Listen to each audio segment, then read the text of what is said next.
Hello বন্ধুরা, আজ আমি বানাবো কাঁচা আমের টকঝাল আচার।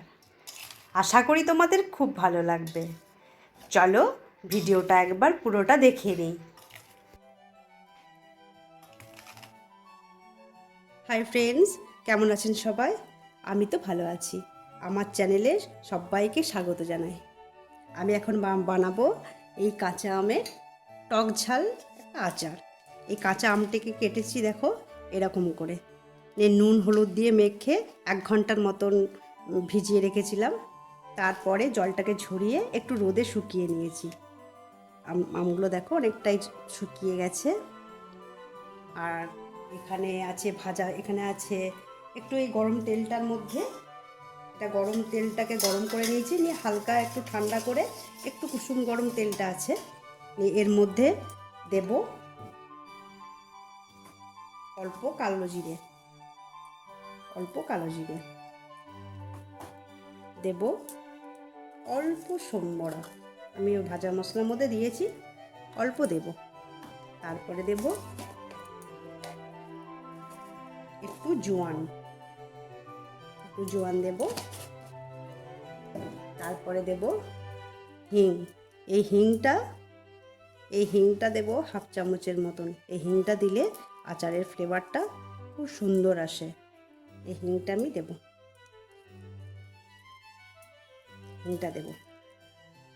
দিয়ে একটু নাড়িয়ে নেব।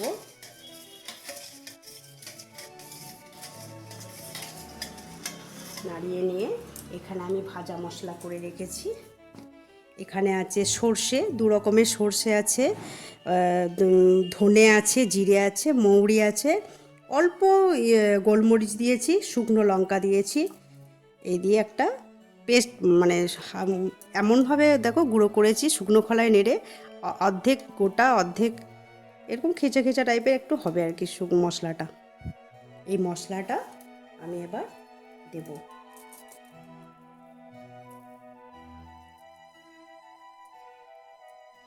আমি একটু বেশি করে রেখেছি যাতে পরবর্তী ক্ষেত্রে আরও কিছু করতে গেলে দিতে পারি। এখন তো আম আছে, তবে এখন এটাই দিলাম, আরও লাগলে আরও দেব। আমি এই তেলটার সঙ্গে মিশিয়ে দিলাম। এবার দেব নুন। যেহেতু আমি আমেতে নুন দিয়েছিলাম, নুনের জলটা বেরিয়ে গেছে, আমি আর একটু নুন দেব। নুনটা একটু ভালো করে দিতে হবে, নাহলে আচারের টেস্টটা ভালোভাবে আসবে না।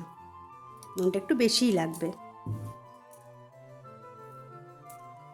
তারপরে দিয়ে দেবো 2 চামচের মতন চিনি। এই চিনিটা দেব কারণ ব্যালেন্সের জন্য।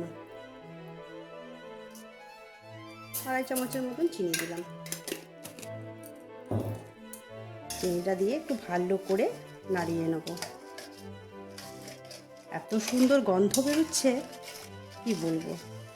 দেখো আমার ভালো করে মশলাটা মেশানো হয়ে গেছে। তারপরে এখানে দেব কালারের জন্য কাশ্মীরি লঙ্কা গুঁড়ো। লঙ্কা গুঁড়োটা একটু বেশি করিয়ে দেবো। কাশ্মীরি লঙ্কাতে ভালো মানে খুব সুন্দর কালারটা আসবে। 2 চামচের মতন আমি কাশ্মীরি লঙ্কা দিয়ে দিলাম। আর যেহেতু ওখানে শুকনো লঙ্কা দিয়েছি, তাই 1/2 চামচের মতন শুকনো লঙ্কার গুঁড়ো দেব। যদি সেটা নিজেদের মতো করে কে কেমন ঝাল খাবে সেরকম। আরে কি দারুণ দেখতে লাগছে দেখো, আর তেমনি গন্ধ বেরোচ্ছে, এত সুন্দর লাগছে। ভালো করে মিশিয়ে নিলাম। এরপরে দিয়ে দেবো এক এক করে এই কাঁচা আমগুলো দিয়ে দেবো।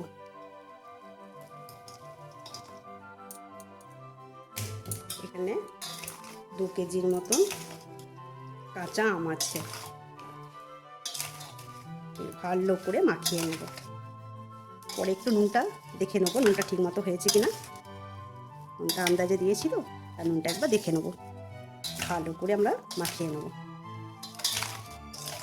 রোদে না দিলেও হবে, এই আচারটা মানে সঙ্গে সঙ্গেও খাওয়া যাবে। আমগুলো নরমও হয়ে গেছে,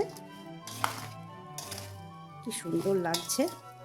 আর রোদে দিলে কালারটা পরে বেরিয়ে আসবে, থাকতে থাকতে কালারটা বেরিয়ে আসবে। দোকানের মতন বাজারে যেমন হয় লাল হয় সেরকমই হবে। তবে এটাকে একবার বানিয়ে দেখো তোমরা, যদি ভালো লেগে থাকে একবার বানিয়ে দেখো, খেতে দারুণ লাগে। চিনিটা দিলাম এই কারণে যে টক থাকবে, ঝাল থাকবে, নুন থাকবে, আর একটু মিষ্টি একটু ইয়ে থাকলে ব্যালেন্সটা বেশ ভালো হয়। এটা এবার একটু কালারটা কত সুন্দর হয়েছে। আরও কালার বেরোবে যখন এই আমটা আরও একটু নরম হয়ে বেশ মজে যাবে। সবার শেষে আমি একটু ভিনিগার দেব। এই ভিনিগার দিলে আমের আচারটা কিচ্ছু হবে না। আর চিনিটা দিয়েছি এই কারণেই, যাতে এই ভিনিগারটাও টক, আমটাও টক, তো তাই ব্যালেন্স হয়ে যাবে। ভিনিগার দিয়ে দেবো 3 চামচের মতো, এই 3 ঢাকনার মতো দিয়ে দেবো। এই ভিনিগার দিলে আচারটা খুব সুন্দর হবে, নষ্ট হবে না, অনেক দিন সংগ্রহ করে রাখা যাবে।